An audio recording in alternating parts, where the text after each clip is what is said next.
What's going on, duelists? It's your boy Nick, bringing you today on the channel an update to my pure branded deck profile, and this is for the December 2023 format. Now, for those of you new to the channel, welcome. My name is Nick. We do Yu-Gi-Oh content mainly focused around rogue and casual decks alike. If that's the kind of Yu-Gi-Oh that you're interested in, then I highly encourage you to smash that subscribe button. We're working our way to 1,500 subscribers, and I need your help to get there. Branded is a deck that I featured on the channel before, right around when Cyberstorm Access had released, and I did a Predaplant branded hybrid deck, and the deck profile didn't really gain that much traction. I'm just going to chalk it up to the fact that it got lost in the sea of the copious amounts of branded profiles that were on YouTube at the time. But branded is a deck, especially the pure form, that I don't see too many people talking about. Most of the branded lists that you see are paired now with the Chimera package, which premiered in Duelist Nexus and got even more support most recently in Age of Overlord. But I personally think that pure branded still has a place in this format, given how diverse it is. And even though you could argue that the Chimera variant has a higher ceiling, I feel that the pure branded list is more consistent, in my opinion, especially with the build that I have here. It's a 41 card deck list, and it runs extremely smoothly. And not to mention, we got brand new, rarity upgrades for Albaz. This is the quarter century secret rare from the rarity collection. Looks absolutely gorgeous. So like I said, I wanted to give some love to one of my favorite themes in Yu-Gi-Oh, which is branded, and I wanted to bring it to you guys to the channel today. So with the intro out of the way, we're going to dive into the monster lineup first. Obviously, like I said, this is a 41 card deck list. Do forgive me, I am actually getting over a cold that I had, so if I sound a bit weird or congested, I do apologize. Or if I take a break to drink some water or clear my throat, just kind of bear with me. But, I wasn't going to let whatever I caught stop me from making content for you guys, so here we are. So we're going to start off with, obviously, a playset of Fallen of Albaz. I mean, he's pretty much the poster child for the entire Albaz lore, and I think playing 3 copies is fine. I know some builds, especially in the Chimera variant, they usually only play 1 or 2, but I think if you're playing pure branded, you do need to run 3 copies of Albaz. You could probably get away with 2 of it, but personally, if you want to have that grind game, I think you do appreciate having the 3rd a lot of the time. Obviously, it's not really a starter for you if you're going first. Going second, it can be, because it is just a board breaker, being a polymerization on legs, or super poly, I should say, since it allows you to fuse using material from your opponent's field as well, is obviously really strong at the cost of just any discard. So you max out on a playset of Albaz. Like I said, playing 3 has been perfectly fine as far as the ratio goes for this list. Up next, we do have a playset of Aluber, the Jester of Despia. This is pretty much the deck's main starter. Upon normal or special summon, he allows you to add a branded spell or trap from the deck to your hand. So he allows you to search for cards like Branded Fusion, Branded Opening, Branded Lost, Branded Regained. There's so many branded cards he can search. But you basically just play Aluber as your deck's main starter. In addition to that, he does have a really neat graveyard effect where if a fusion monster you control is destroyed by battle or leaves the field because of an opponent's card effect while this card's in the graveyard, you can target an effect monster the opponent controls, special summon the Aluber from the grave, and if you do, negate that monster's effects until the end of his turn. You can only use each of his effects, or you can only use one of his effects, once per turn. So if you use the grave effect to special himself, when he's specialed, he cannot search you a branded spell trap, but the fact that he's just a free recurable body on board to either block an attack or just act as fusion fodder on field is obviously really strong. So you do want to max out on a playset of Aluber, like I said, being the deck's main starter and branded fusion searcher. Up next, we have the ladies, the virtuous ladies. We have a pair of Blazing Cartesias and a pair of Guiding Quem.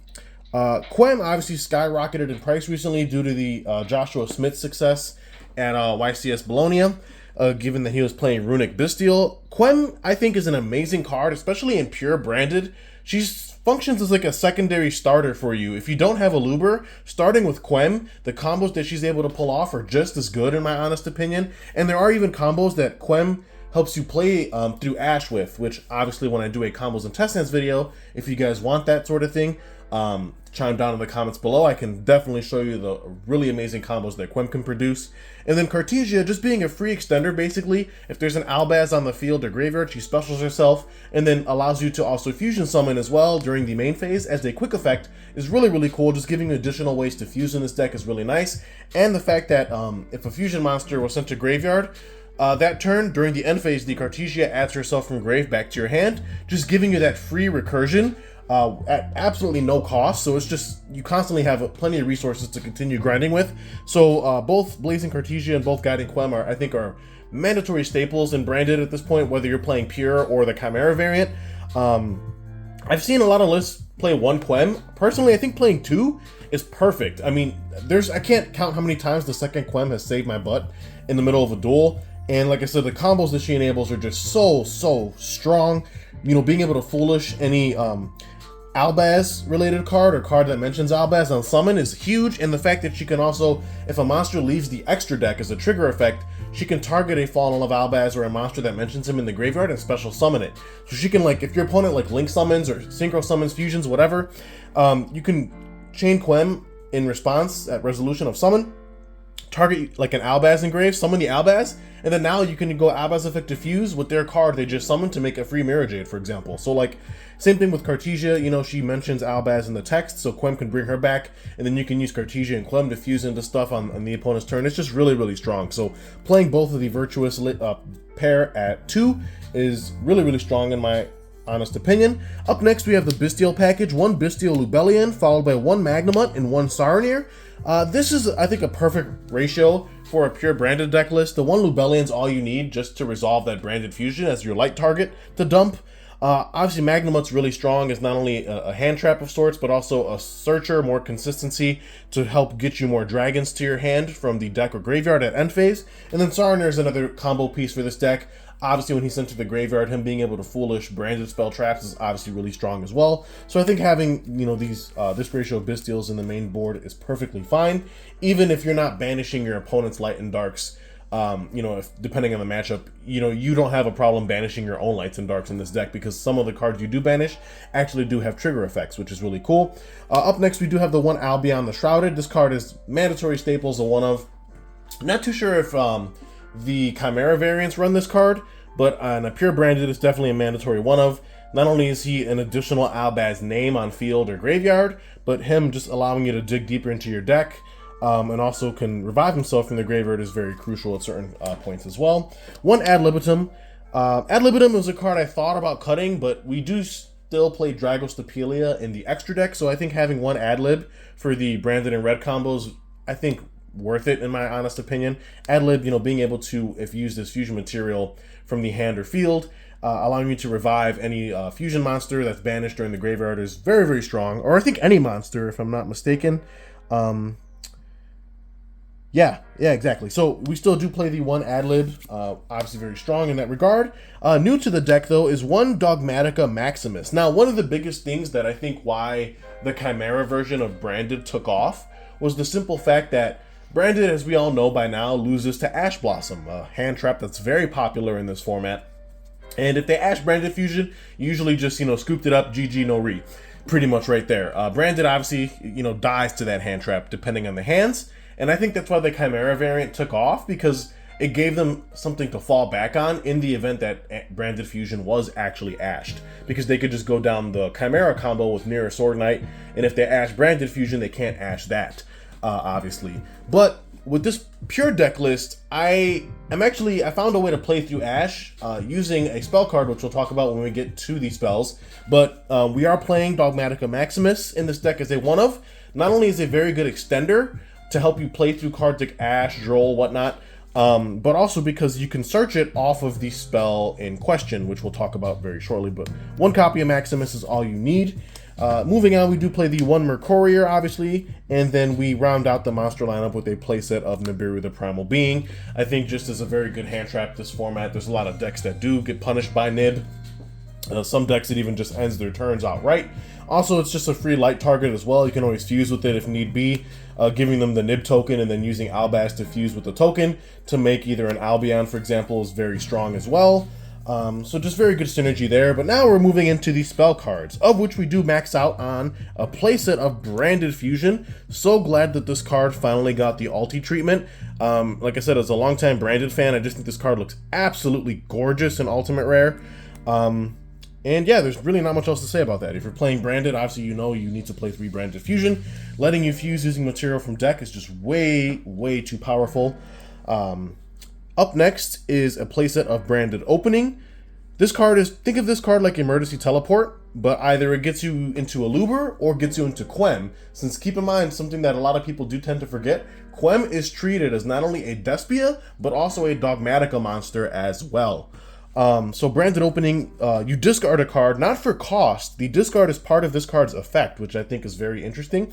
So you discard for effect, and then you take a Despia monster from your deck and either add it to your hand or you special summon it in defense position. So like I said, this pretty much is just a consistency booster, either getting you into your starter, which is a Luber, or getting you down into Quem for, you know, even more crazy shenanigans. In addition to that though, if a fusion monster you control would be destroyed by a card effect, you can banish this card from grave instead to protect it.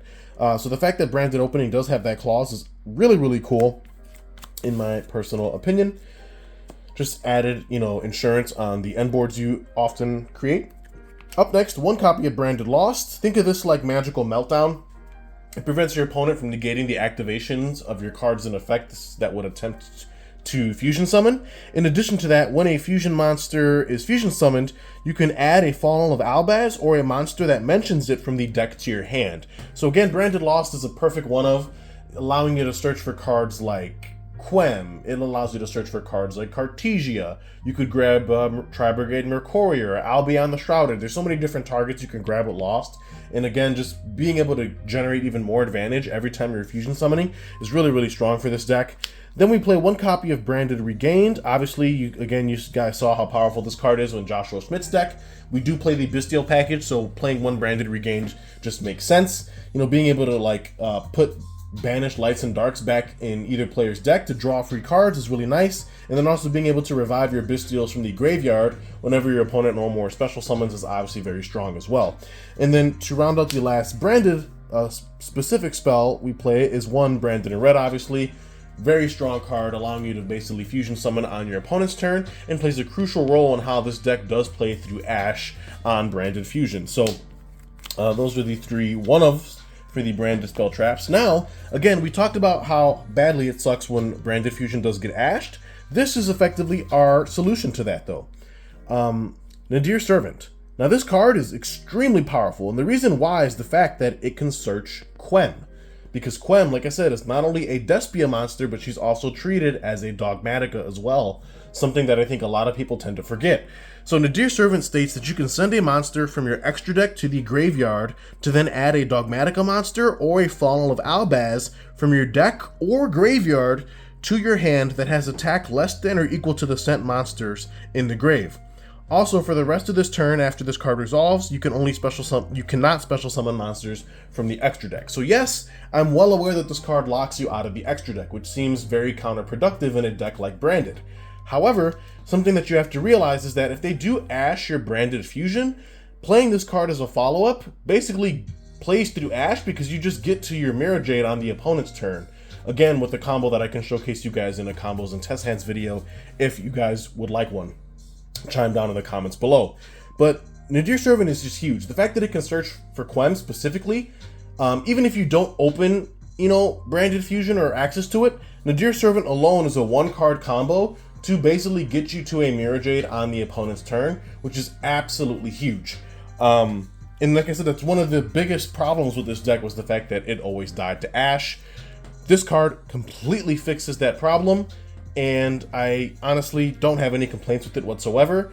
Like I said, Quem being as powerful as she is, I think, you know, a lot of people saw what she could do with Joshua Schmidt's deck list in the Runic Bestial list he played for YCS Bologna, but in pure Branded, Quem honestly goes just as hard. Like, the fact that we now have a 3 of Searcher for her is that much more insane and just adds to the further consistency that this deck offers. Also, you can always just go into Nadir Servant, search for Albaz himself.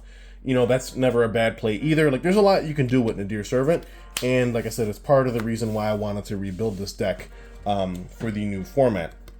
Then to round out the rest of the spells, we're just on 3 Fusion Deployment. Very strong card, helping you extend into cards like not only Albaz, but also Cartesia as well, straight out of the deck by revealing a fusion monster whose material specifically mentions said monster's name. Then we mainboard 2 copies of Super Poly, one of the most broken cards in the format.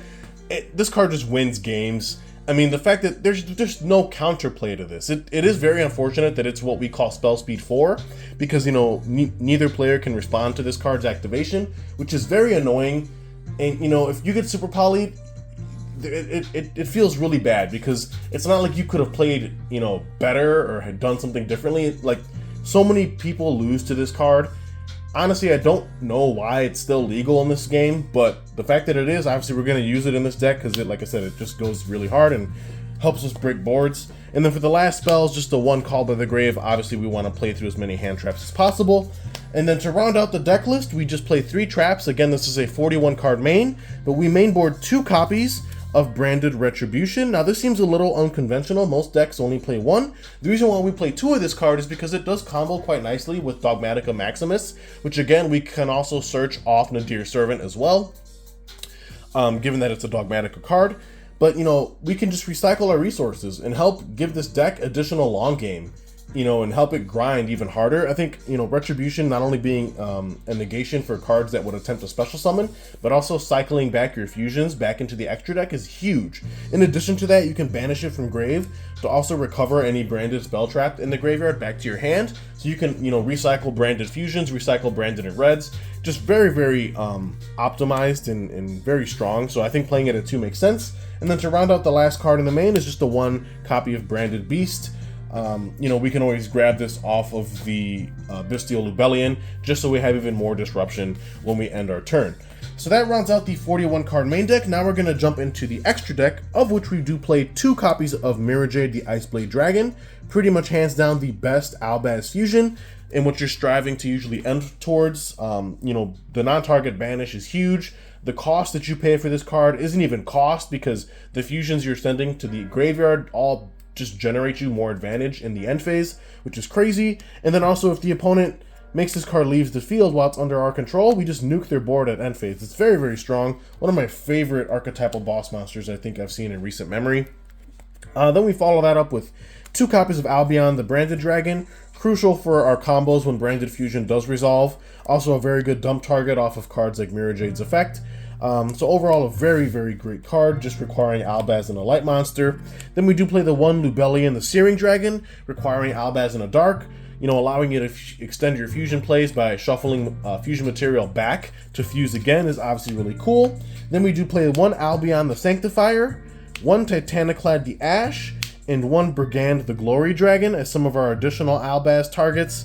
Sanctifier is just so strong. I also think it is available now in Master Duel as well. Very powerful card, you know, cannot be targeted. Also can't be used as fusion material either, which just makes it that much more annoying to deal with. And then it also just special summons monsters back to, you know, your side of the field. Sets you up so nicely for, you know, plays with Albaz and whatnot.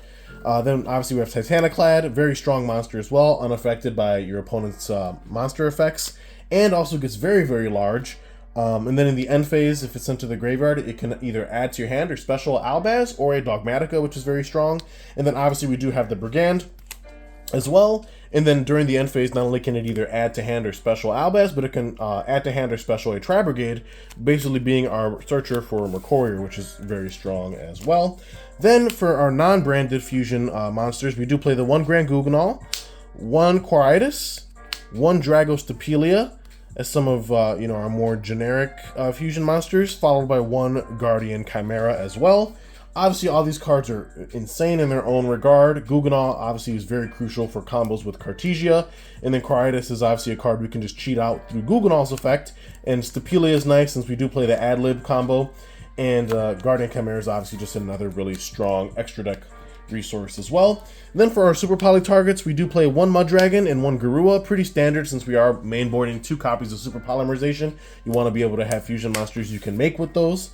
And to round out the last card in the extra deck, again, another reason why playing Nadir Servant is so strong in this particular version, 1 copy of Despian Lulu Lilith.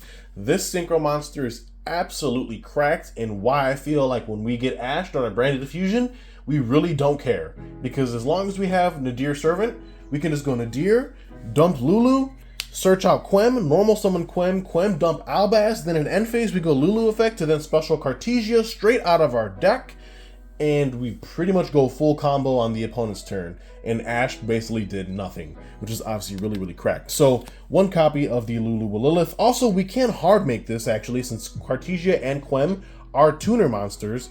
Making this is not difficult at all. Or worst case scenario, we can also cheat out the Lulu Lilith with the secondary effect of the Grand Gugnall Dragon as well. So keep that in mind. And then onto the side deck before we wrap up the video. Again, the side deck is honestly up to personal preference. I've been pretty busy with work lately and whatnot and family stuff, so I haven't had too much time to go to locals and really get a feel for the format. But in general, this is a side deck that I put together. Take it with a grain of salt. You know, feel free to optimize it more to your liking if you decide to build this deck and take it to your locals. But for my side here, we're on a playset of Droll and Lockbird. Obviously, just a side deck staple at this point. You know, not every deck loses to it, but there are some decks that you just want to be. You'll be grateful to have Droll in your side. We do side 1 Druisworm for those matchups that, you know, do rely more so on light and dark monsters. We can really punish them by siding into the additional Bestial. And then, as an interesting tech choice, we are siding 1 copy of Elder Entity Entis. This is because we do play Nadir Servant, and we can always dump Entis off of the Nadir Servant line, giving us additional disruption for our opponent's turn, which is really cool. Not only that, we also sideboard 1 Masquerade the Blazing Dragon. Now, this can be swapped out for if you chose to sideboard like a Dark Magician alongside Dragoon. This is kind of the same thing. The difference here is that I think Masquerade is better suited for those matches that go pretty close to the clock. When time is called, you know, being able to just summon out the Tax Dragon and burn your opponent for 600 for everything that they do is just invaluable. Like, I cannot understate how powerful that actually is. You know, if there's 2-3 minutes left on the clock, you guys are rushing to game 3, you side this in, you literally summon a Luber, you know, get to something like a Cartesia, and then go Cartesia and a Luber to make this. You pass turn, what is your opponent doing at the last 60 seconds? Anything that they commit, they're taking 600 damage, and unless they can somehow beat over this, you're winning that game, like, hands down. So we do play the Blazing Dragon for the side deck just for time for that reason alone. Then we also side 3 Cyclones, 2 Droplets, 1 Duster. Again, just very generic staples against most, you know, either control decks or other matchups. And then for the round out the side, we do side 2 copies of Fusion Duplication. Just even more ways to play through Ash if we're going first. This can basically banish Branded Fusion from our graveyard and copy its effect, allowing us to use Branded Fusion on the opponent's turn, as if we activated it at like a quick play of some sort, which is really cracked. Even if Branded Fusion did resolve on our turn, we can still set this and then copy its effect on their turn and Branded Fusion twice, which is just huge. So really cool card there. And then to round up the last card in the side is 1 Etude of the Branded. This is really good to side in against certain matchups because not only does it help you synchro summon into cards like Lulu on the opponent's turn, but while you control Bestial, any monster that your opponent uses as material for a fusion, synchro, or link summon gets banished instead. So this is kind of like a pseudo Macrocosmos, which against some decks is just an FTK. So that's going to wrap up my updated pure branded deck list for the December 2023 format. Hopefully you guys enjoyed the video. Like I said, like and comment down below. Let me know if you guys do want to see a combos and test hands with this deck, because I have a plethora of really unique and cool combos to showcase. And with that being said, yeah, this is Nick hitting that end phase. Stay tuned for more really awesome content coming your way real soon.